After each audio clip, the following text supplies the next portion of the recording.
Hey, welcome back. The lights I normally use for this room, if I turn them on, it created a huge glare. I just think it's because of the time of day and I have sunlight coming into the house and so I usually am always recording in the butt cracks of midnight. So I don't think there was anything that I could do here to have all the normal lights on. Now, I got the scenario set up. This is a strange one, but I think we're going to be okay. So, this is what I was expecting this game to be more like, where, we're going up against multiple enemies. And, this is the first time we actually have two enemies. We are over here. This is us. And then that's the Grove Tenders. And then this is the Narora here, which I know you can't see their fortress fully, but they have two towers. There's this tower here and another one here, defending their gate. The Grove Tenders have the two towers, and the Narora looks just like that. Um, what was I going to say? Oh yeah, we have to defeat both of them. And in fact, let's show you the objectives are: we have to defeat the Grove Tender. We have to defeat the fortress. And if we defeat the Grove Tender, it no longer deploys units. At the start of the next wave, add a nitrous Messiah to bottom of the Nora, so the Noras get stronger, right? And if we defeat the Noraran one, the fortress no longer deploys. At the start of the next wave, add an Ogre Growth and Grizzled Oak, so the Grove Tenders get stronger. And then if we can clear all the landmarks, including the gate ports, I'll show you what those are in a second. Lost Caverns can be discarded by an adjacent unit at a cost of 4 source. Setup in scenario 3 is impacted. Okay, so a couple of things here. The gate ports are these things. So it says gate port as a keyword. It has this overload on it, which means we can spend 6 source to destroy it. And this is a gate port with this particular background. There's also that gate port, which has that background, and there's actually 2 of those. So that's what I used, and they go in very specific spots. They tell you on the board. The 3 spots are here, here, and here. Obviously, with the gate port, the units can't move through, and you may not be able to see it, but this is actually, see how I'm peeling away layers? There's actually 4 layers of Earthscape. Okay, so this is the bottom layer, and then this is level 2, right here. Level 3 is there, and then there's a level 4 here. If we can clear these landmarks and there's nothing on the Earthscape gets removed in this scenario. That's one of the special rules. Obviously, we have to destroy the gate ports, but right now we need the gate ports to get to the various headquarters. So, for example, I could try to destroy the gate port way over here, and that would prevent the Grove Tenders from being able to get to me. That's possible. But we have an objective where we have to destroy all the landmarks. Now, one thing I made sure I did is I did not put these in the game, because these are those strange ones I was telling you about that you can't destroy them. And so then I guess there's a lost cavern somewhere that you can't destroy either. And so they made a mention that you need 4 source to remove it. And here's another weird one. How would I remove that? I can't. It's got an unstable rift. That's all it says. Well, actually, that might actually be all I need. Let me see. What does unstable rift do?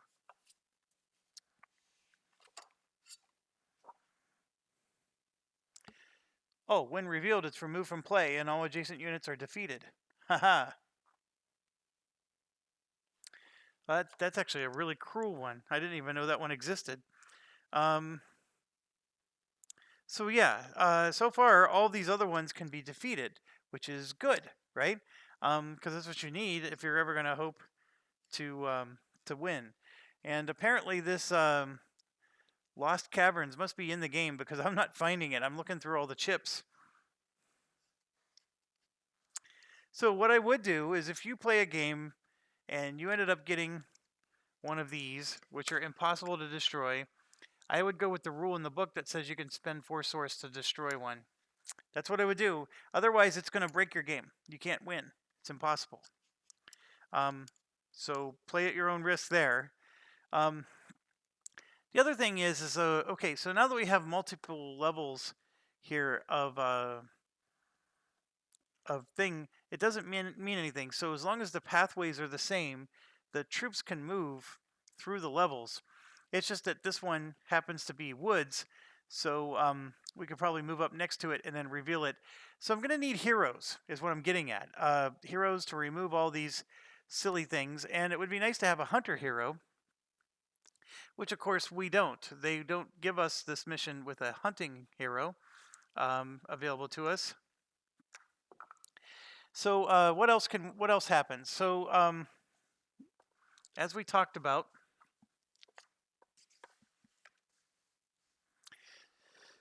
we lose if our gate's defeated. This thing here with the landmarks needs to be noted. If we do pull it off, it affects the next scenario somehow. Only the heirs can use the gate ports, so actually they can't at all, which is interesting. So good to know. During the prep phase, we have to decide which mark we're going after. And that's true for any game where there's more than one place you can go. Heirs cannot select heroes for deployment unless enemy minions are deploying in the same wave. So that's another weird scenario. So yes, we can't get our heroes even on the board until that happens. The first time an opposing forest gate is damaged, we roll the event die. We'll forget that 30 times, but we'll make sure we try. An earthscape with no landmark or earthscape covering it is discarded immediately. So like I said, we got to sort of remove the earthscapes. And reason we have to do it is because the earthscape underneath it, if it has a source well, you get another landmark for it. So if we're going to win this landmark thing, we got to go after all the earthscapes and get them removed. So then there's this thing where minions are going to be staged next to a fortress. And that's because of the event die. They keep accumulating wave to wave, but will not deploy unless the path terrain hexes fully connect their fortress to us. If such a path exists, all staged minions from the connect fortresses are moved to the fortress gate and will deploy that wave. Deployed units that have no way to make progress to their mark will abandon their orders. Scenario ends immediately if both of their gates are defeated. So this is where it gets, this is another one of those cute missions. It's an interesting cute mission, but it's definitely a cute one. So the issue is there's no path for them to get there, so their troops will not deploy. Instead, they're just going to sit off to the side and they're going to accumulate. And there could be like a massive stack of them. By the time I finally get a pathway for them to go, they will deploy immediately, and it could be as big of a mega stack as you ever imagine. But we can't deploy a hero until they can deploy their units. And so how on earth are we going to remove these things if our troops can't even reveal them? I mean, so if we're going to, let's say that we're moving to destroy the Norröns here, right? My troop's going to move here, and then it's going to move into the gate because that's the closest path, right? So I'm never going to get here so I can reveal this. I have to reveal and destroy this to remove this top flap. That's the only way I'm going to remove this. And once this top flap is removed, then we might have a pathway for the Norröns to attack us. See what I mean? It's a really weird situation. So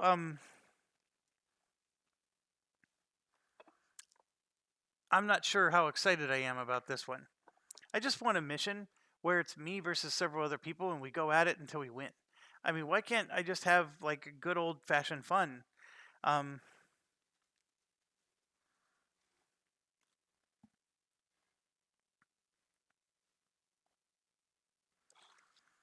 Okay. So let's go ahead and give it a try. Wave 1, we're going to roll the event die. So let me get that rolled. I rolled a 2. So select 2 Grove Tender minions of my choice, group them, add them to the top of the staging stack, tack next to the Grove Tender Fortress. What's interesting is I get to choose them. And the one thing I wanted to point out to you is they never deploy. See? They're never sending any troops. So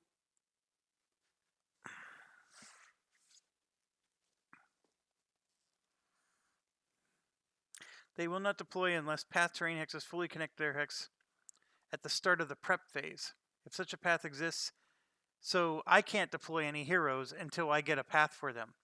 And the only way I can get a path for them is to take this thing out, and I don't know how to do that. How can I, with my units, do that? And this is an anomaly, which has me even more worried, because I don't think I can remove an anomaly. So let me look. I'm going to just look at another anomaly as just an example.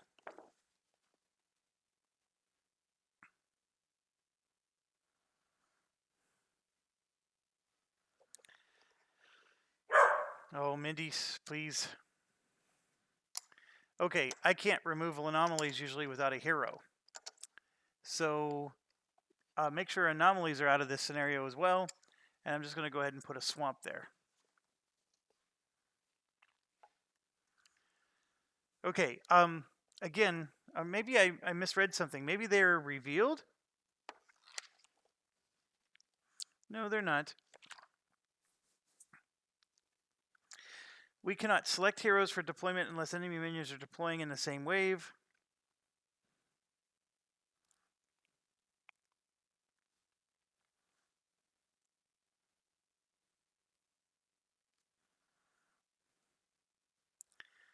Place land.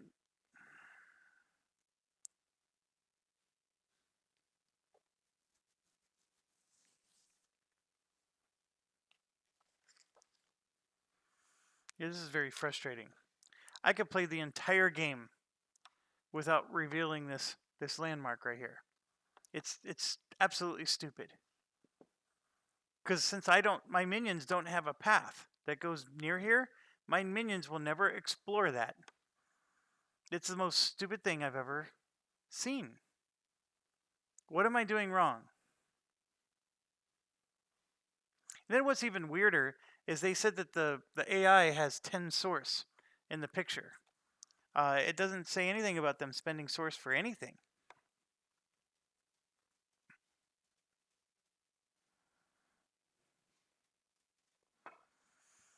Okay, so in Wave 1 it says the Nora are building Forgotten Graves level 3. And I think the one time I played them, the Nora, whenever their units are defeated, they don't actually go back into the barracks until they get Forgotten Graves. Before selecting your units, each prep phase, you may resurrect all minions from the Forgotten Grave at no cost. Okay, well, we get 0 source for income, so we don't get to do anything with that. We have 0 source to spend, and I have 5 CP. So what can I do to explore this in a way that I mean, because I can't even, like, use Elfin Kazi to destroy those. I have to reveal it first, right? The only way I can reveal it is if I'm next to it. So how do I do that? I mean, the only way to do it is somehow, a minion moves here, then another minion moves, and then we have a minion with a lot of movement that moves here. That would be the way I have to do it, is I have to somehow overload the Rift Walk in such a way that my minions are going to use up all their movement, but can't go into the Rift Walk because it's already occupied.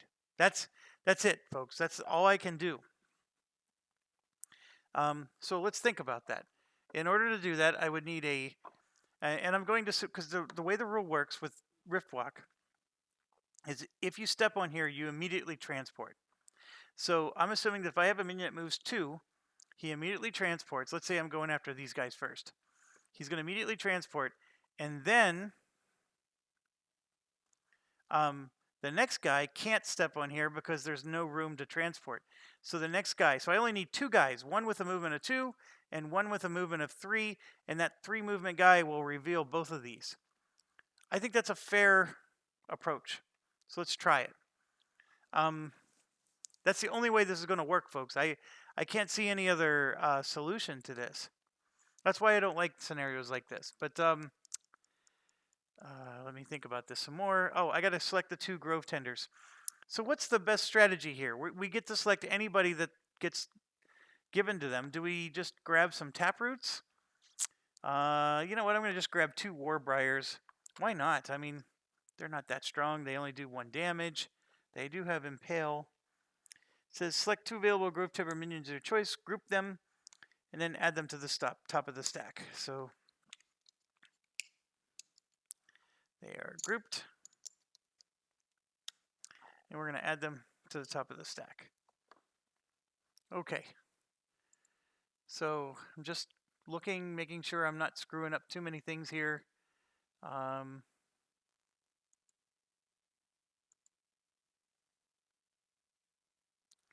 My apologies.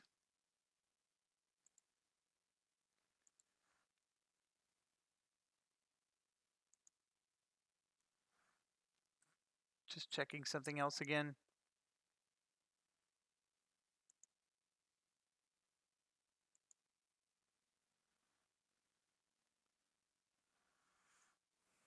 Okay.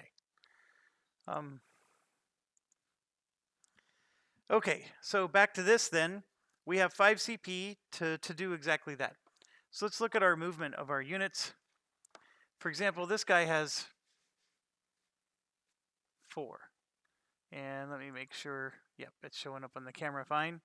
So it has 4 movement. It's a good option. He only costs 1 CP, so we can squeeze him in there. The Joust has 2 movement. He only costs 3 CP, and I can spend 5. So technically speaking, I can even throw in another Harrier for good measure. That's as good of an option as any. So I don't want to group them together. I want to make them separate. And let's play this out. Sorry, I have to sneeze. Okay. So the Joust would move 2, occupy the gate port. The other one has to move 4. So he would move 1, 2, 3 because the rules say he has to move as much as possible. And then he could reveal these. And then the last one would move 1, 2, 3 and even reveal that one. I like it. I like the Pizza Steve. So let's do this. All right. 3 health.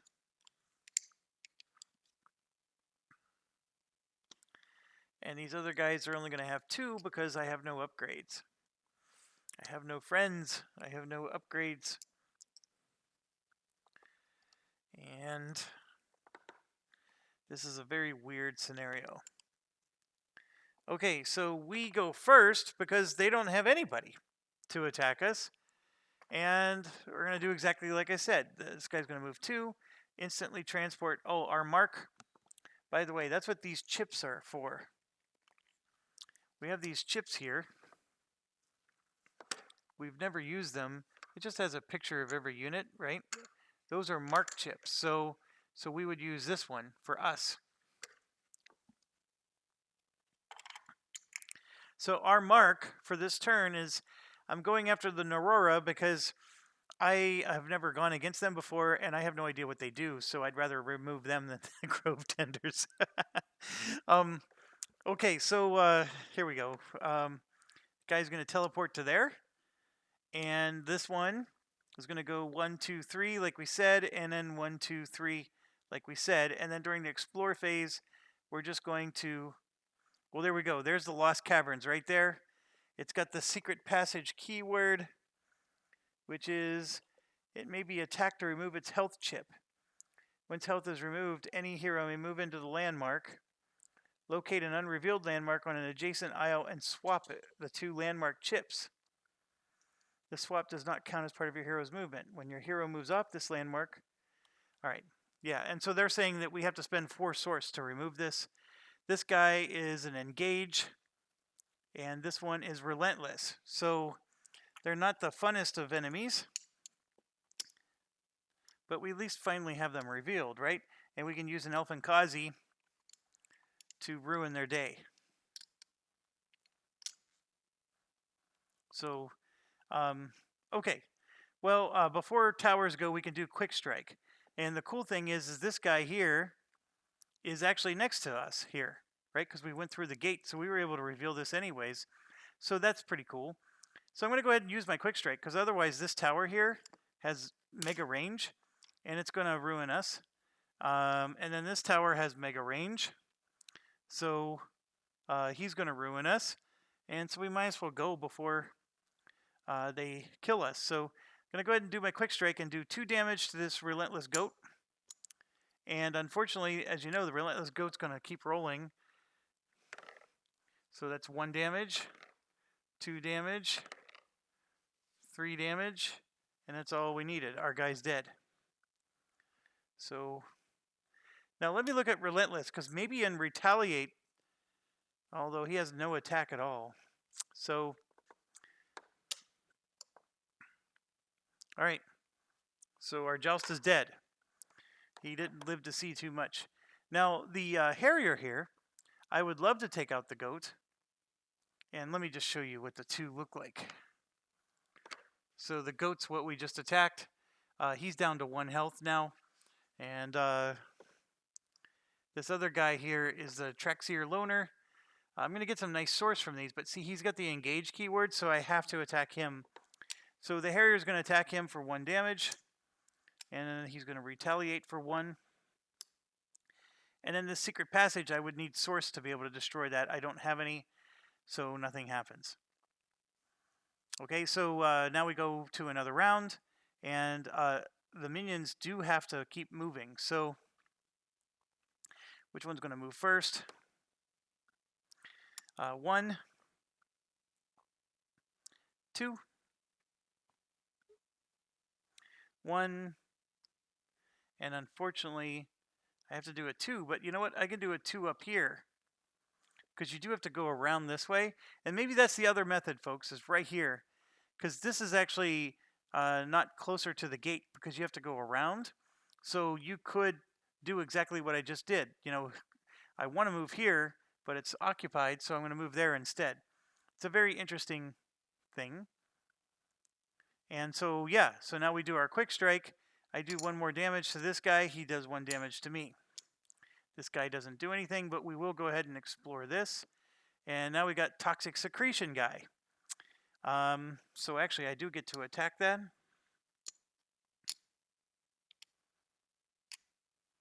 So I'm going to do 1 damage to him. He doesn't do anything back. And then the towers are going to attack. So this is 2 dice. And you can see 1 damage is all that they need to kill our harrier. And then this one has 1. You know what? We're actually out of his range. So this one can't hit us. Okay, so now it's our turn again. This guy moves. Toxic Secretion kills him. So harrier's done. And that's it.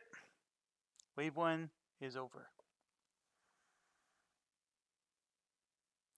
I don't know. I guess we succeeded at our goal at getting the things to reveal themselves. We got 0 source from that.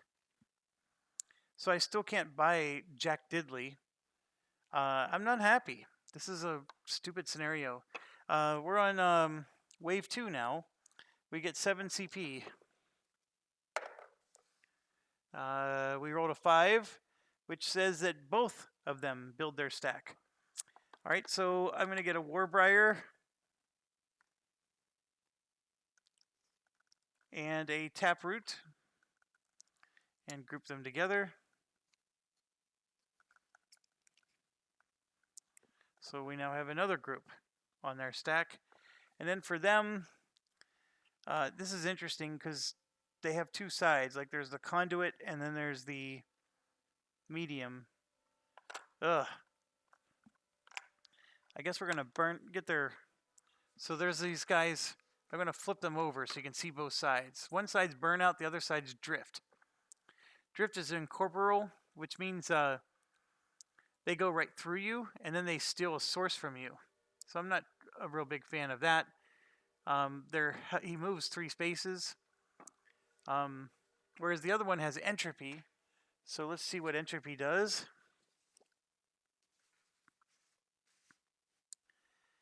The unit detonates immediately if its health is reduced to exactly 1, defeating itself and dealing 2 damage to all adjacent non-Neuroran units. So that stinks too.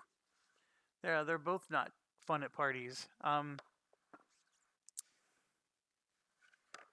going to go ahead and just put 2 entropy guys next to each other and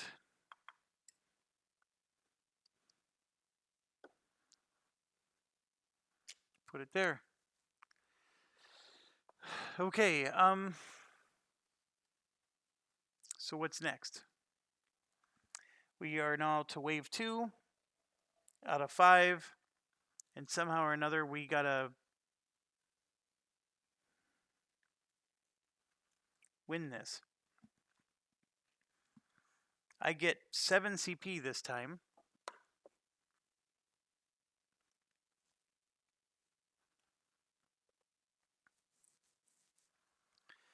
If I use the Humminger for 4, he will come with an Elfin Kazi, and we can give him the Glide Bomb ability. I like that. And he's got 2 range, the Elfin Kazi does. And we can take out both the goat and the Tron. We can get this Earthscape removed, is what I'm getting at. So that would cost 4 of our 7. So then a Joust is 3 out of our 7. And the reason I like the Joust is because he has 2 damage, so he could possibly damage their tower. But he only has 3 health. But I'm going to do 3 Harriers grouped together because I'm looking at that Toxic Secretion guy, and I'm concerned about him. But what we're going to do is we're not going to go after the Toxic Secretion guy. Instead, what we're going to do is I'm changing my mark to go after the Grove Tenders now. Because that Toxic Secretion guy is going to be their...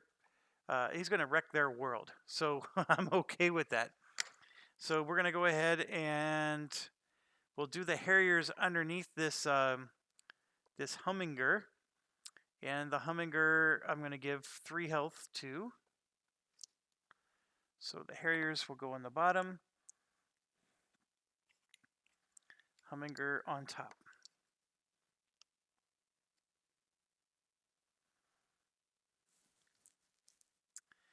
Yeah, this is interesting because if I go through the portal,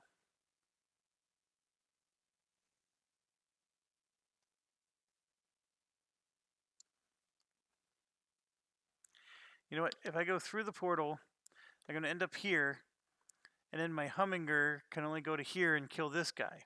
It won't be able to kill this one. It's not the end of the world. This guy is the one I really need to kill because if I kill him, you can see a pathway opens and I can finally get my heroes out. So all I need to do is kill this guy. The other option is my Humminger will move here, and then the Elfin Kazi can move here and kill both of the guys at the same time. And then I would remove this Earthscape here, and I would actually remove this one down here, which what does that do? That would actually remove their trail down here, and only the Grove Standers would have a trail to us. That's an interesting interesting concept.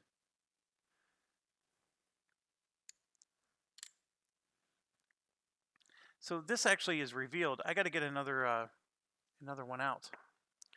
So 1, 2, 3. That's a swamp. At least for this purpose it is. There's a lot of landmarks, folk, and then we still got to somehow destroy the enemy towers. But yeah, I'm going to go ahead and do that. So it's our turn. We're going to go, and this guy's going to move 1, 2. And like I said, that 2 puts him here. So then he's going to, the Elfin Kazi is going to move 1, 2, and blow up. And he does 2 damage to this guy, and we get 4 source. And it technically destroys the secret passage too, but the secret passage just heals itself. And then our Elfin Kazi it's not out of the game. We get it back. See, that's where the Elfenkazis are really cool, right? Because when you get an unlimited number of them, then it's not so bad. But so what happens is we destroy this Earthscape. So now there's a pathway to walk through for everybody. So then this guy's going to go 1, 2, 3, 4 like this. Actually, this is going to work out wonderfully. So now we're going to quick strike here, and we kill the relentless goat for 5 more. So I'm up to 9 source, and we're rocking and rolling. Also, this Hummingbird is going to reveal this guy, which is a source peddler. He has the ability to attack back, so he's not fun at parties either. And so the question is do I attack him with my Hummingbird? He has 5 health. And my answer is yes. I'm going to do 2 damage to him. My Hummingbird takes 2 damage back. Alright, so it's our turn again.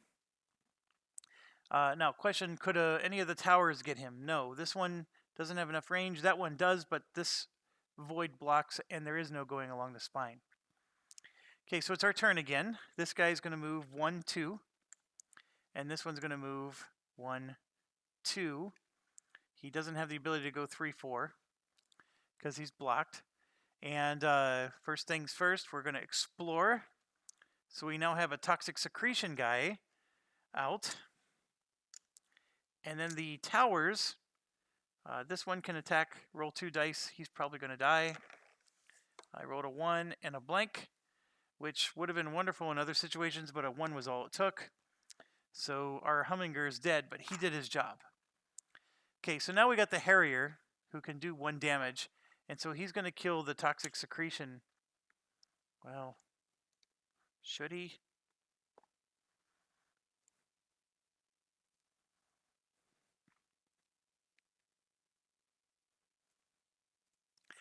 We're going to spend 4 source to destroy this secret passage. So that's going to put us back down to 5. But by destroying the secret passage, this goes away. And now there's no longer a path for the Grove Tenders. And then with the Quick Strike, he only does 1 damage. This guy, the Source Peddler, does 2. So I'm going to go ahead and kill the Toxic Secretion, or just do 1 damage to him. And then we go again. So we're going to move 1, 2. And then both towers now attack. I'm sorry, we have Quick Strike. So we're going to go ahead and attack their fortress with our Quick Strike. So we do 1 damage, and they're down to 9 health. And then, of course, they do 1 damage back. So now this tower is going to attack him. It rolls 2 dice. 1 was all it needed. And so our Harrier on top is dead. Next Harrier comes out. This tower is going to attack with 2 dice. That's enough to kill the next Harrier. But then the third Harrier comes out. And we have a regular attack, so we're going to do 1 more damage to the fortress. And it does 1 damage back, and we survive. So we go to the next round. We have Quick Strike, so we're going to hit the fortress 1 more time, knock it down to 7, and then the fortress is going to finish us off. Those Harriers are actually pretty sweet with the way they combo like that. So that was a good deal. We actually also defeated this one, so this goes away too. And as you can see, there's still no pathway. There's no pathway for them to go, and that actually hurts me. I probably should have. You know what? I'm going to take my source back and leave that thing there. And here's why. By having a pathway, I can get my heroes deployed. I need my heroes more. So I'm going to go back up to 9 source. And so what you're seeing here is I got to get 2 more landmarks out.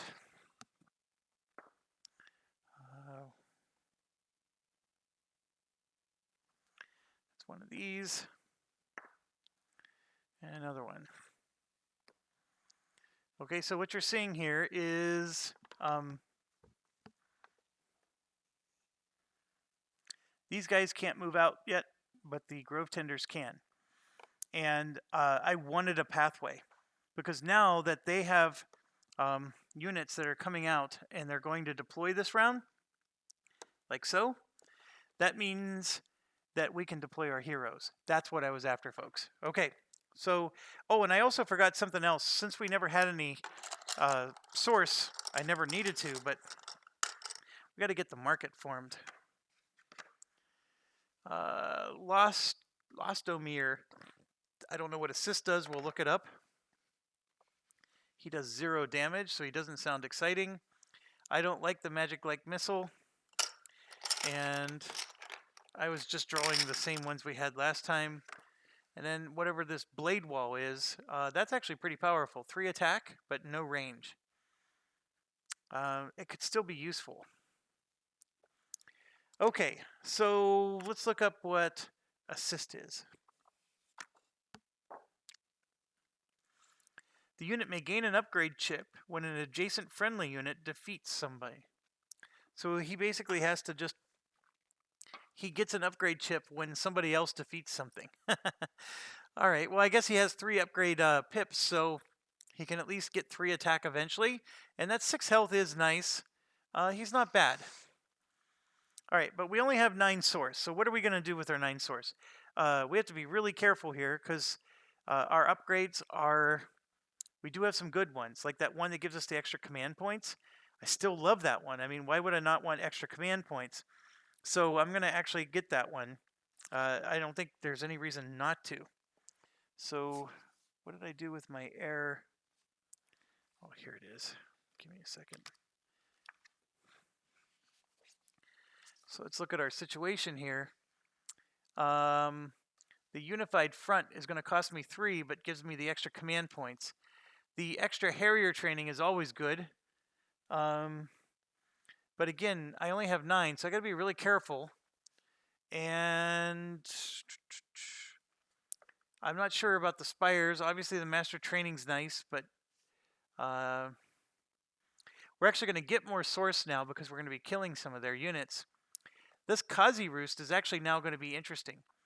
The 2 roosts just means we're going to get 2 extra movement. Okay.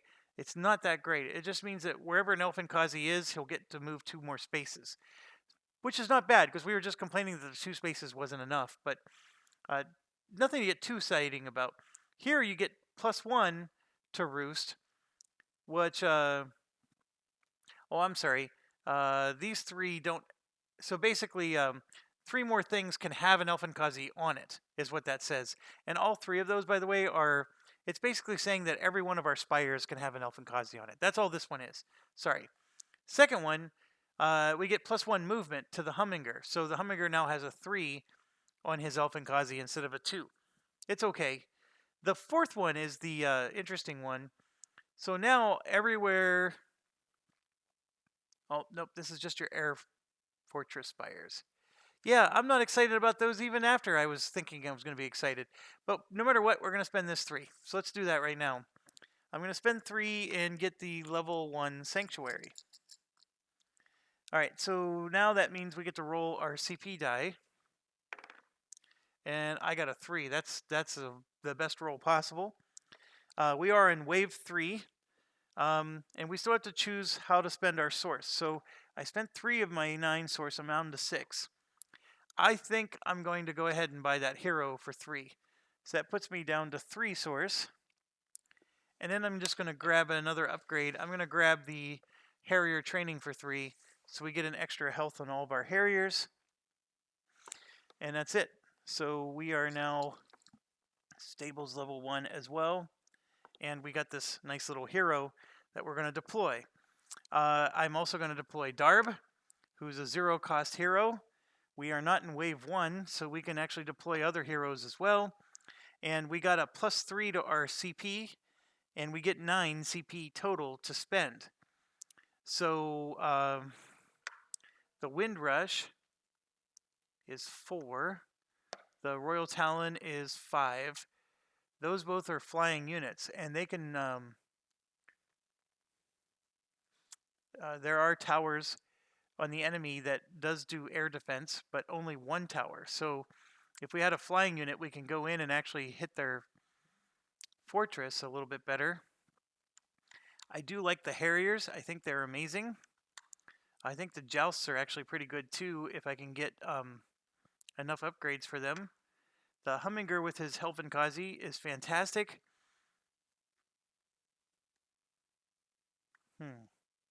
So I have 9, but we can go up to 12. So let's say I did a Humminger, 4, and 3 Harriers. That would be 7. Okay, that's what I'm looking at. And then if I want to get to 9, it's impossible. There's nothing that costs just 2. But remember, I have 12, not 9. What I wanted to do maybe was get Keem, this little hero, out for 3. And that would get me another hero to mess around with, because I think the heroes can be pretty good in this game. But so what do we say? That was 7. We need to get to 9. Jelena would be awesome, but she's 6. So I just don't have enough.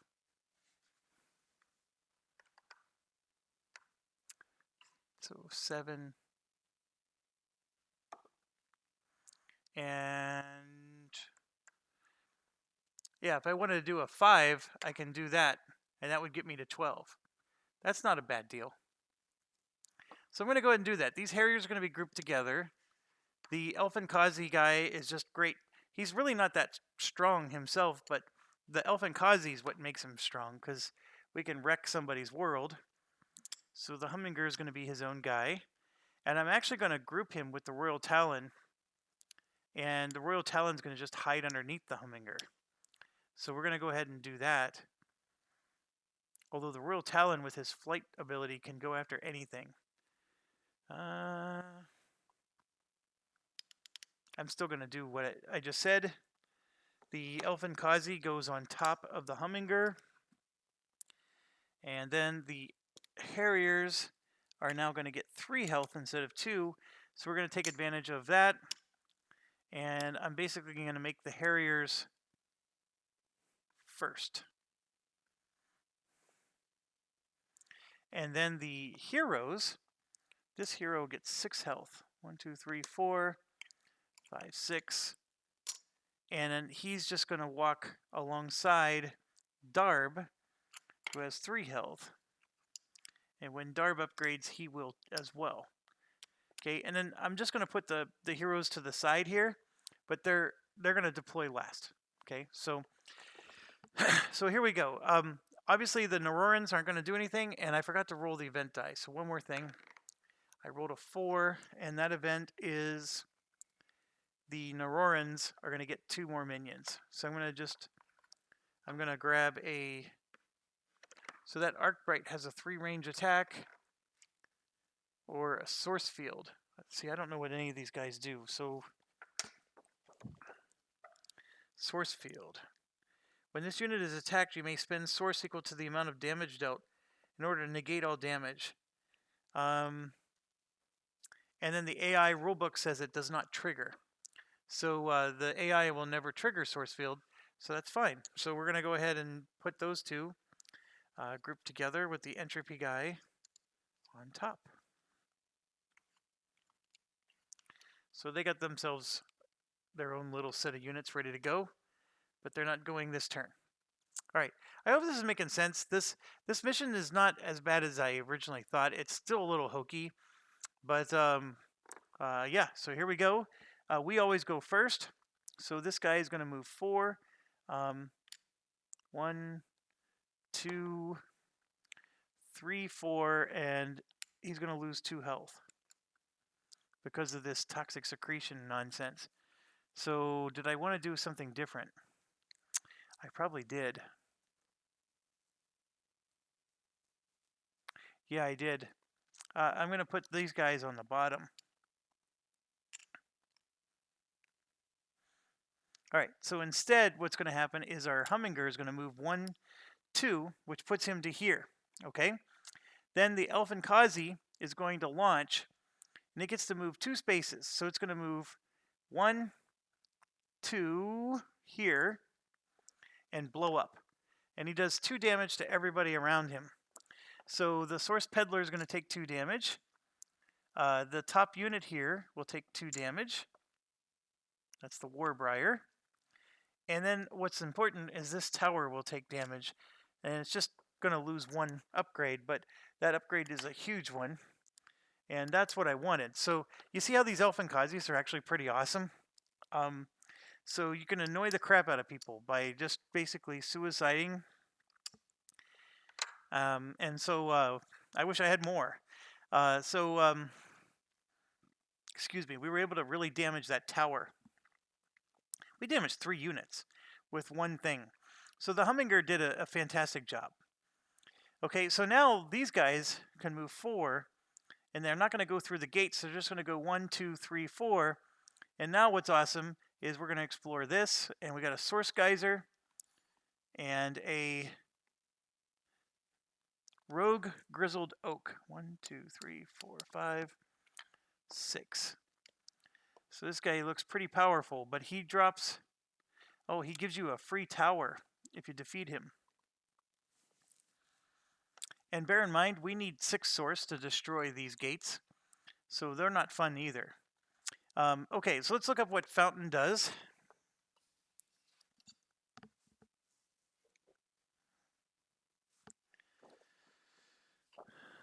Fountain. Once revealed, all adjacent units may recover 2 health at the start of each new round. Discard this landmark at the end of the current wave. That's perfect kind of landmark for us. We don't have to do anything. And basically, once revealed, all adjacent units may recover 2 health at the start of each new round. So that means as long as our Harrier stays alive, he'll get 2 health. I wonder if that counts as a group unit, like all of them in a group. I'm going to assume yes. And if that's the case, that can be handy, but 3 health is not a lot for them. So, and now we get to do our heroes, and I think this is where we finally get to do some damage. So, we're going to move 1,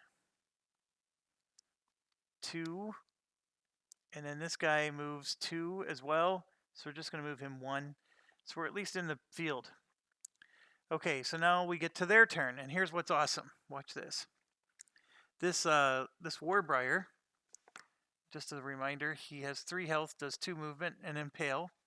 He's moving 1, 2, but this guy has toxic secretion. So he takes a damage just walking by him, and the Warbriar dies. So now, technically speaking, since we didn't kill the Warbriar, we don't get the Source for it. That's the only thing that stinks about that. So the next one is a Taproot who has 3 health. And he's going to be able to do a range attack, so that stinks. Actually, and our turn's not over. Let me back up. This guy has Quick Strike, so we could attack this Grizzled Oak. I'm not going to. That Grizzled Oak is actually quite powerful. Actually, you know what we are? We're going to attack the Grizzled Oak for 1. Grizzled Oak's going to do 2 damage to us. And you know why? Because at the end of the round, we just heal back up by 2. So we did 1 damage to him, and he did nothing to us. And then this Hummingbird here is going to kill the Source Peddler. So, sorry, I forgot to finish my turn. That gave us 6 Source. I guess if you kill a Source Peddler, that would give you a lot of good Source. And that means that we could, with our heroes, destroy this portal. And in doing so, we would get actually we get an artifact. So I'm going to go ahead and do that. We're going to destroy this portal, and it's what we have to do anyways to win the game. We're going to destroy the portal, and let's get an artifact or a relic, and see what happens. So let's check it out. We get a Source Core Shard. Any Source reward you gain from defeating units and Spires is doubled this wave. So we can play it for the entire wave.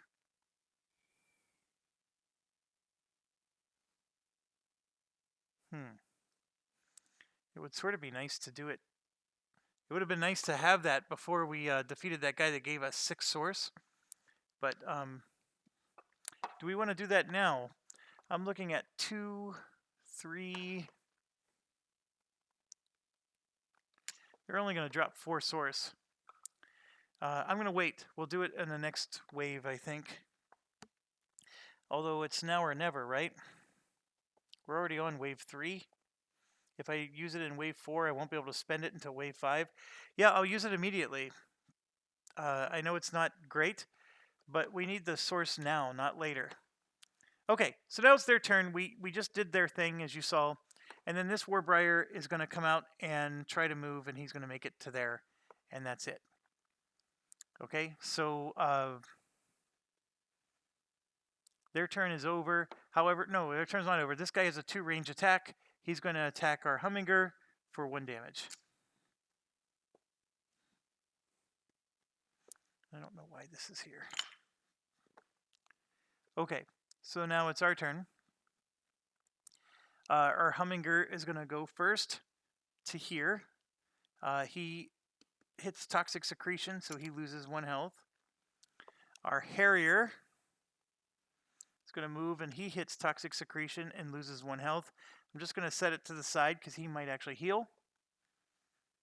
Yeah, we're sitting on 0 source.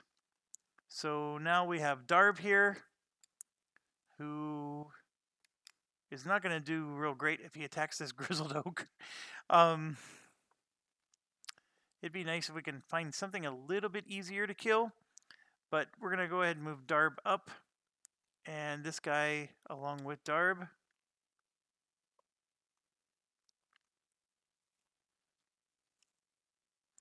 I got to be careful, because if the round ends with Darb on here, and this goes away, which it will, all the units on here get destroyed.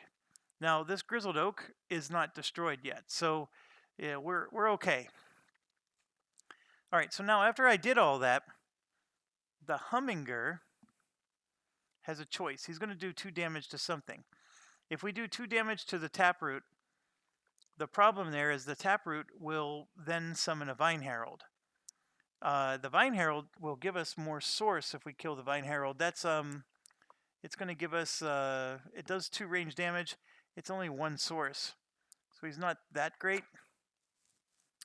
This Toxic Secretion guy is hurting us just as much as it's hurting them. So the nice thing about killing the Toxic Secretion guy is we get double the source. So the Hummingbird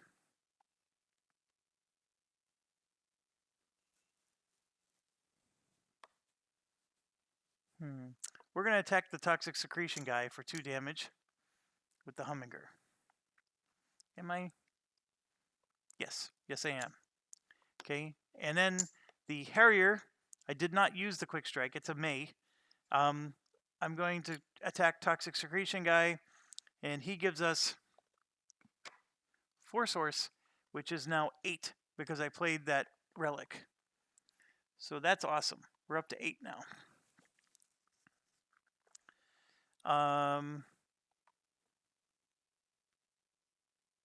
What's interesting is I defeated a landmark with Overload.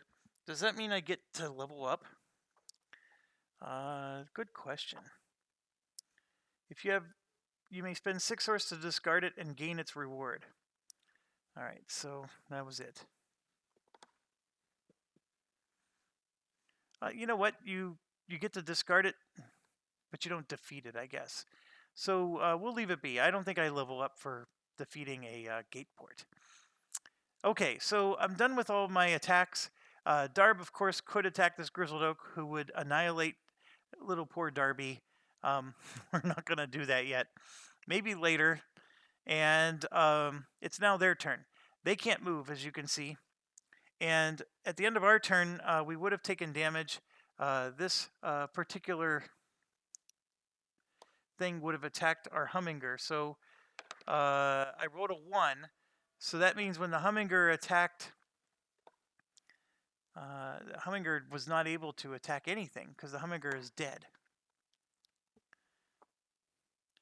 But our Royal Talon is available. Yeah, I forgot about the towers, folks, so forgive me there. That particular tower had the range to get here. So this guy only did 1 damage to the secretion, which had 3. The secretion guy had 3 health.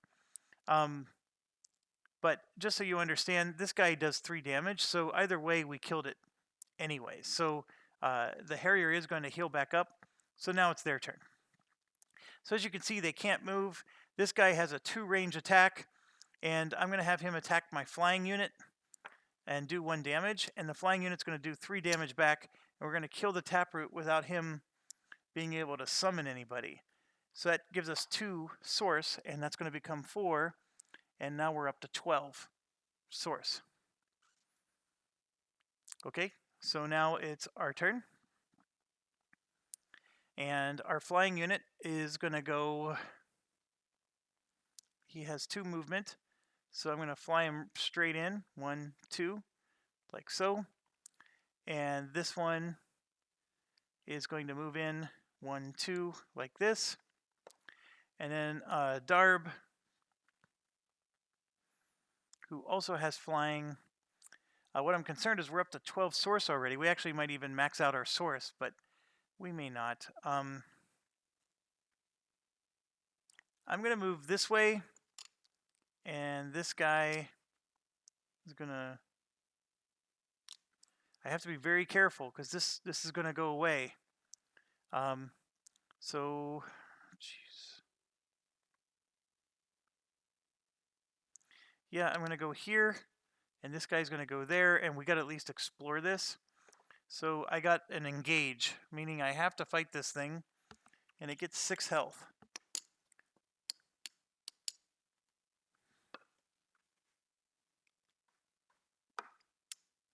All right, so now we got to deal with the towers. You can see there's this tower here can't hit our flying unit but this tower can, and he has 2 dice. So there's a 2, but there's also a blank. So it all averaged out. Our flying unit takes 2 damage. And I'm going to have the flying unit. Should I damage their tower? I mean, it does 3 damage. I can just go right after their fortress, right? And knock them out. So I'm going to go after their fortress. 1, 2, 3. They're down to 4 health. And it does 1 damage back, which means that my flying unit's probably going to die next round. The Harrier is going to quick strike for 1 damage, and then it's going to do 1 damage back. By the way, the healing isn't until the end of the wave. I think I was doing that wrong. Now, does that means though that this thing would have attacked the Harrier, so forgive me. It would have done 1 damage to the Harrier, so the Harrier is actually down to 1 health. So he may not heal back up, because the Warbriar gets to attack first. And does it say end of wave or end of turn? Because end of wave is even worse. At the start of each new round. Yeah, okay, he gets 2 health at the start of... Alright. And then, of course, poor Darb is going to try to damage this guy with 5 health, who's going to hit Darb back for 1. So Darb is not going to really do much to that guy. And now we're at the end of our turn. So this assist guy seems nice, but he's really annoying right now. I probably should just move him towards up here because there's stuff getting killed up here. So now it's their turn. So their Warbriar can't move, and he's going to go ahead and attack our Harrier, and he's going to kill him. So our Harrier is not going to heal back up, so he's dead. But then the next Harrier comes in with just as much health, and that's it. I don't think they do anything else. So now it's our turn. Darb's got to get out of dodge, and we got to get off of that platform. So Darb is going to move 1, 2 to here, and then this guy needs to be within range of something. So that assist, I gotta look that up again.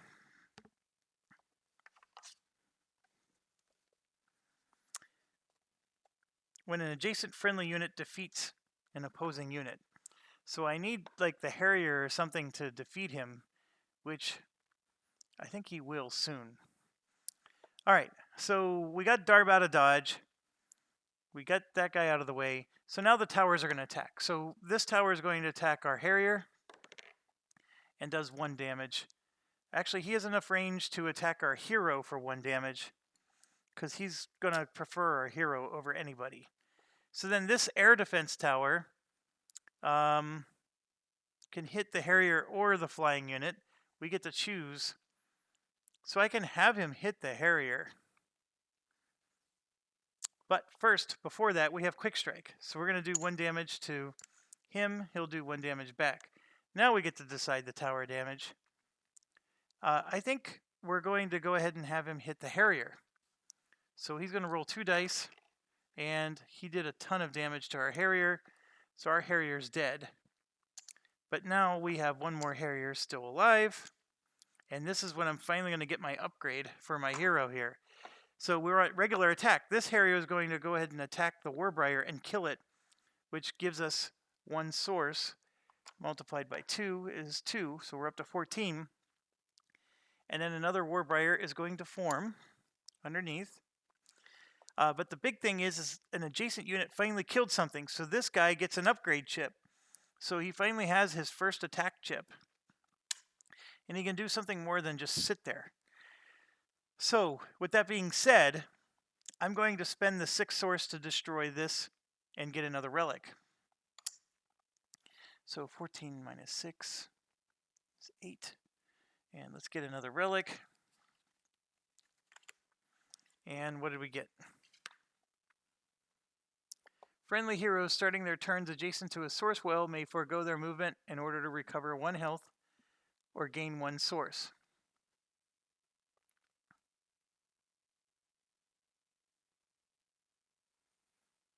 I like it.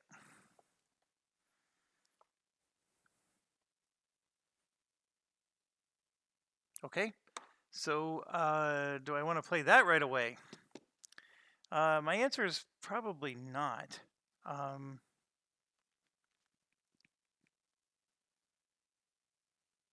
going to hold on to this one, and we'll play it next wave. Okay, and then the last thing is Darb going to destroy the secret passage? And the answer is yes. I need to do it. So I'm going to spend 4 more. So I'm down to 4, and Darb's got to get off of that thing. So now it's their turn. The Warbriar goes. He's going to do 1 damage to the Harrier. And the Harrier is going to do 1 damage to the Warbriar. Okay, so we're at the start of a new round. The Harrier is going to heal back up because he was next to that fountain. And we get to rinse and repeat here. So we have Darb needs to get off of there. So I'm going to move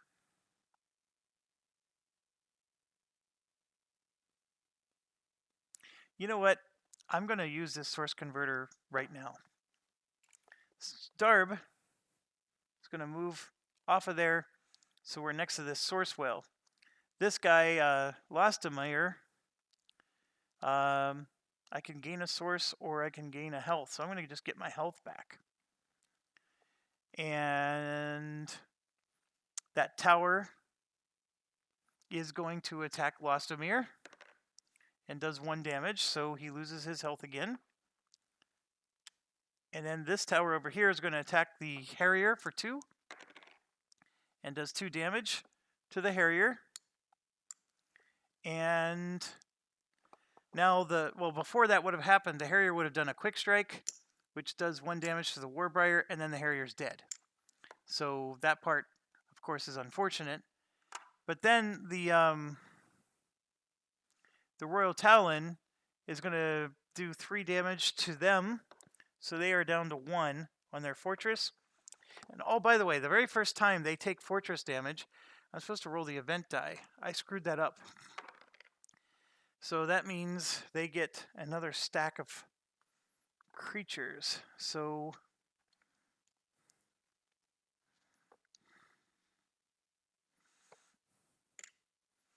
they're getting another stack. I rolled what I rolled gives more creatures to the Grove Tenders. Okay, so our turn is over. So now we go to their turn. The Warbriar is going to go up, and he impales our hero for 1. And then he's going to attack for 1 more, and we retaliate and kill him. And so we get 2 source from that. Normally it's only 1, but we're going to get 2. And then our Lostomir is going to get another attack chip. So now it's our turn. And both Lostomir and Darb are going to heal up.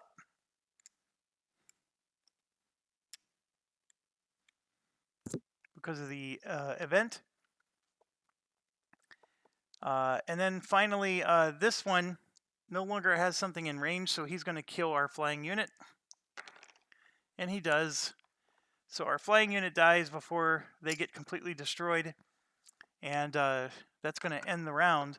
But not before that shrubbery goes after Lostomir here. And it does 0 damage to Lostomir, so that part's good. All right, so we got some of the health back for Lostomir, but not all. But we do have some nice upgrades. We are at the end of the round, and this gets blown up, and this gets blown up. And now you can see that Lostomir is actually stuck because he's on the ground. Yep, he can't even move in the forest. He's actually a pretty crappy hero for that regard.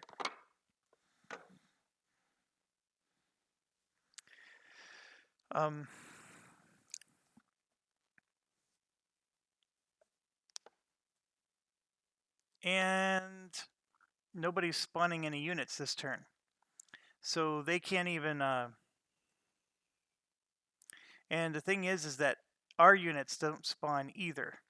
So, oh crap. This is very bad, folks. Since there's no pathway at all for anybody, we don't get to... Our units immediately go back to the barracks. This was a really dumb move on my part.